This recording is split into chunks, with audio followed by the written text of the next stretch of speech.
Chapter 1. The Girl.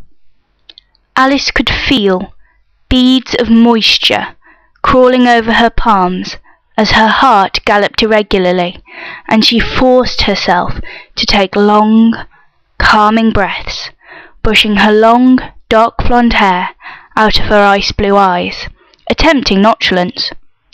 Angrily, she cursed the fact that she was alone, having parted from her only true friend, Beth, as they walked towards their separate colleges. With more fervour, she cursed her violet top and dark blue skirt, marking her out when she craved invisibility.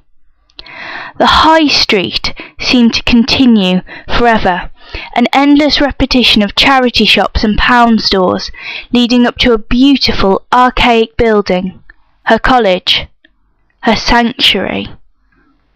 She fantasized about falling down a rabbit hole, like her namesake, anything to protect her from the gaggle of hulking, guffawing boys and bitchy skinny girls barging down the pavement behind her, whispering and giggling and pointing in her direction. She didn't particularly care that they mocked her. In fact, she would be happy and grateful if this was all they did. But unfortunately, that was very unlikely. Her eyes roamed over the gum-stained, uninspiring concrete of the pavement, desperate to reach college before they came up with some terribly amusing plan to make her feel weak and worthless. Alice knew that on their food chain, she was below the amoeba. The puzzling thing was, she didn't recognise anyone in the group pursuing her. She wondered dully how they instinctively knew that she was a social outcast. It wasn't even as if she'd never tried. Initially, she made friends with ease, but then they picked up on her difference. She couldn't explain it herself, but she wasn't like them, whoever they were, and no matter how hard she tried, she couldn't force herself to spend hours discussing television programs and hairdryers in endless, mindless loops that left her screaming for mental stimulation. Inevitably, she would say or do the wrong thing, and that was always the end of her fleeting friendships, except for Beth. Inside, Beth was like her, though she was better at pretending, and so found college easier, if equally boring. Beth had always stuck up for Alice from the second they met, and she always understood. Quite frankly, if it wasn't for Beth, Alice could see herself either committing suicide or homicide. Preferably the former.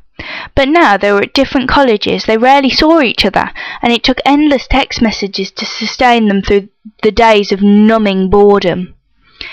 Now Alice faced a gang of tormentors. Alone. She could live with the isolation, spending hours in the library, cross-legged in the comfy purple armchairs, escaping. She didn't really need friends at college, when she could run across the moors with Heathcliff and Cathy, fly across Arabia on the wings of Aladdin's carpet and Shahrazad's intricately weaved tales, or creep cautiously through the inferno, clutching Dante's hand tightly. More often than not, however, she chose to dance through Wonderland with her dear namesake, enchanted by a land where sense was ridiculous, and where madness was considered the highest form of wisdom. Despite these dark thoughts and her need for escapism, Alice was a natural optimist and managed to stay generally cheerful, with the gratification of good grades and a loving family.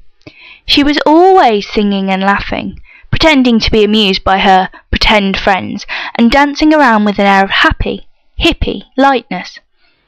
Deep in her soul was a streak of iron that she rarely dared to explore.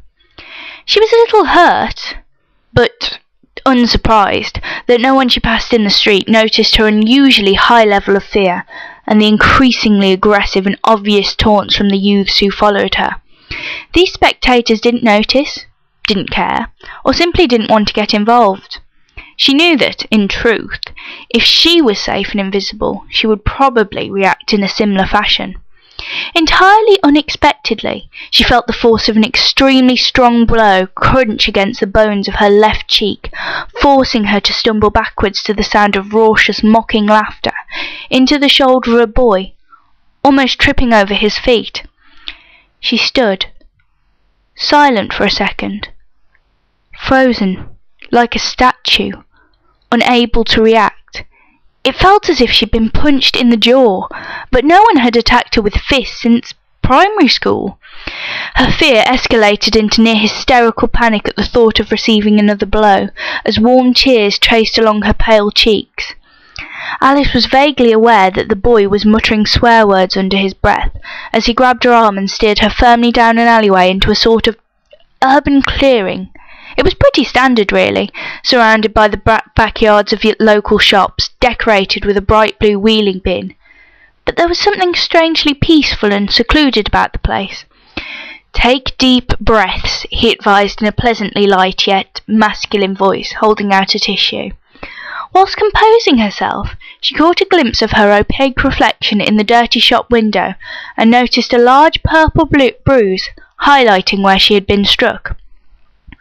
Calmer, she studied the boy, who was tall and skinny, with long, dark, perfectly messy hair, pale skin, glasses, and frankly the most awesome military coat she had ever seen. Her mind began to work logically. How did they punch me when they were all the way down the street? She wondered aloud. They didn't punch you. His voice was calm, but there was a troubled, sympathetic look in his eyes. Alice was bewildered. The boy looked incredibly uncomfortable as he slowly produced the plum that had been thrown at her. A large portion of the flesh had been eaten, exposing the stone, presumably to enable it to do more damage. What little colour there was in Alice's face disappeared. She was horrified that someone she'd never even spoken to could hate her that much. They stood for a moment in awkward silence, until the boy burst out, "Those bastards aren't worth getting upset over." "Thanks," replied Alice, her old smile returning. "I'm Alice, by the way. Renn." A small smile lit his features. "You okay?" he checked, in a voice saturated with kindness and concern. "Course," she shrugged. "Gotta get to class. Bye." She waved abruptly, walking away, wanting no witnesses to her humiliation.